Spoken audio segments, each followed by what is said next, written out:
OneFM et Carac 2 présentent Revka, la rubrique Émile Frey Genève Acacia, plus qu'un agent BMW et Mini. Soyez les bienvenus dans la rubrique Émile Frey Genève Acacia avec toute l'équipe au grand complet. Salut Carole. Salut Hervé. On accueille Alexandre Farago, le directeur. Salut, bonjour à tous. David Rodriguez, le chef des ventes Opel Citroën DS. Salut. Bonjour à tous. Et le grand retour de Stéphane Hilbrunner, le chef des ventes Mini. Oui, bonjour à tous. Ça fait plaisir, c'est la première fois de la saison qu'on a avec nous.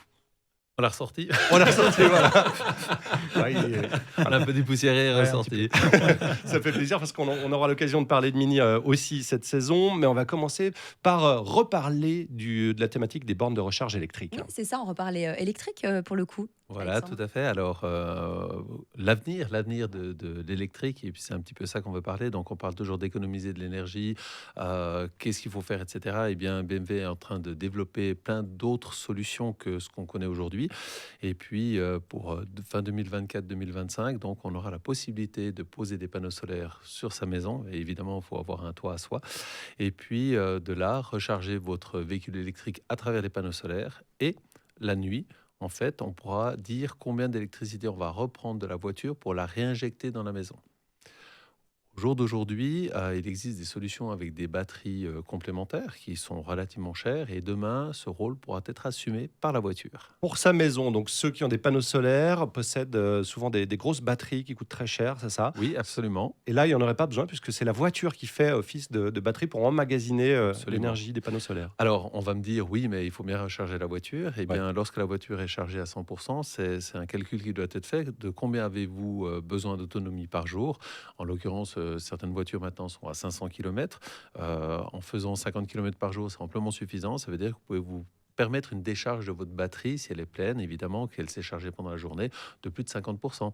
Et c'est Est-ce qu'on pourra éventuellement programmer la décharge? bien sûr, alors ceci, évidemment, c'est programmable. C'est de dire de combien est-ce qu'on veut décharger la voiture, de combien est-ce que le restant doit être pour le lendemain, bien évidemment.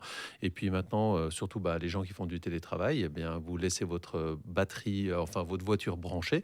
Et puis la nuit, eh bien, vous pourrez récupérer une partie de cette énergie de vos panneaux solaires. Pas mal. Tout Est-ce que- compris? Bien sûr, j'ai tout compris là Parce pour le coup. on a demandé beaucoup d'explications Oui. en antenne, mais c'est vrai que du coup, il faut imaginer que quand il n'y a plus de soleil, qu'il s'est couché, effectivement, plus d'énergie emmagasinée, donc on pompe sur le réseau qui nous coûte de l'argent, Voilà, le tout à réseau fait. électrique. Et du coup, là, on se sert de la voiture. Et puis le matin, quand le soleil revient, ça recommence à charger la voiture aussi. Absolument, parce que bien souvent, avec des panneaux solaires, donc on rejette le surplus d'électricité produite dans le réseau. Et bien demain, vous rechargez votre voiture et puis vous pouvez le réutiliser la nuit. Assez Merveilleux. intelligent ton histoire.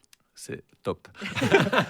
Et tout ça automatisé, bien sûr. On a Absolument. besoin de contrôler rien, juste configurer au départ. Et puis ensuite, ça se fait tout seul. Absolument. Merci beaucoup Alexandre, c'est le futur. À tout de suite dans la suite de la rubrique Émile Frey Genève Acacia.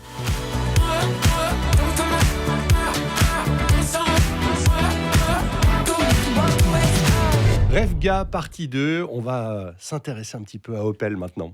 Oui, exactement, avec la petite citadine qui est de retour, à savoir la nouvelle Opel Corsa. Effectivement, l'Opel Corsa, tout le monde la connaît, on ne la présente plus.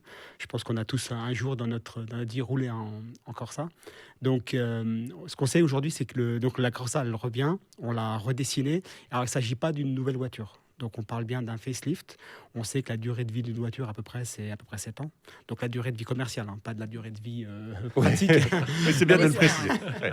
La voiture ne va pas s'autodétruire au bout de 7 ans. Donc, on sait que la durée de vie commerciale, c'est 7 ans. Et en général, au milieu de cette vie, on fait un facelift. Donc, la nouvelle Corsa, c'est essentiellement, alors, au niveau esthétique extérieur, c'est la nouvelle identité, la nouvelle ADN d'Opel. C'est cette Opel Visor. Donc, c'est cette calandre noire intégrale à l'avant qui inclut les phares. Donc, il lui donne un aspect qui est beaucoup plus agressif. Après, il y a quelques détails esthétiques à l'extérieur qui ne sauteront pas aux yeux des gens qui n'ont pas trop l'habitude de la voiture, mais il y a quelques modifications au niveau des pare-chocs. Faut faire attention avec la Corsa parce que c'est une voiture vraiment que tout le monde connaît et reconnaît. Donc il faut pas trop non plus Voilà, alors la le but, rendre, le but, c'est de ne pas dénaturer la voiture, Ouais. mais la grosse évolution, c'est surtout à l'intérieur, c'est-à-dire qu'au niveau des commandes, au niveau de l'ergonomie, il y a beaucoup de choses qui ont changé. La plus grosse adaptation, ça va être sur le système multimédia, c'est-à-dire qu'on a un écran qui est beaucoup plus grand. On a un écran qui est beaucoup plus grand et surtout, ils ont changé le processeur. C'est-à-dire qu'on a un système multimédia qui est beaucoup plus facile à utiliser et beaucoup plus rapide. Parce que souvent, les clients nous disaient, ouais, l'ancien système, des fois, il y a une petite latence. On appuie sur le bouton, il faut attendre 2-3 secondes pour que ça réagisse. Donc maintenant, ça, c'est un défaut qui a été complètement effacé. Le système est beaucoup plus rapide. Et surtout, une évolution, ça va être qu'on va pouvoir l'utiliser avec l'Apple CarPlay et l'Android sans le fil. Avant, il fallait l'utiliser systématiquement avec le fil. Donc ça, c'est que les clients, ils trouvaient ça un peu gênant de devoir toujours brancher le téléphone quand on avait un système multimédia qui était embarqué.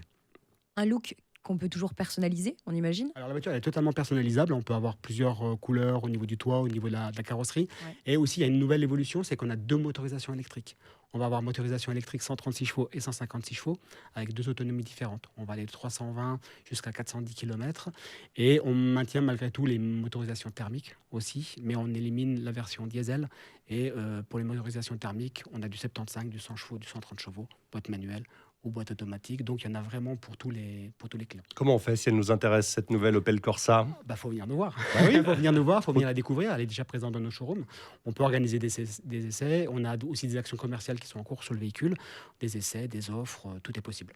Très bien. Donc, passez à la route des Acacias, vous trouvez David et ses équipes et ils vous renseigneront. C'est vrai que c'est la voiture idéale peut-être pour les plus jeunes aussi. On en voit beaucoup. On a beaucoup commencé à conduire avec des Opel Corsa. C'est pratique, c'est citadin. Ouais, exactement. Et surtout, c'est devenu moderne. Ça s'est adapté au fil des années. Donc, Merci beaucoup, David. mais de rien. À la semaine prochaine, dans la rubrique Émile Frey, Genève, Acacia, qu'on retrouve en vidéo sur le Facebook de OneFM et sur Carac 2. Salut à vous. Salut à tous. Salut Carole. Salut. OneFM et Carac 2 présentent Resca, la rubrique Émile Frey Genève Acacia, plus qu'un agent BMW et Mini.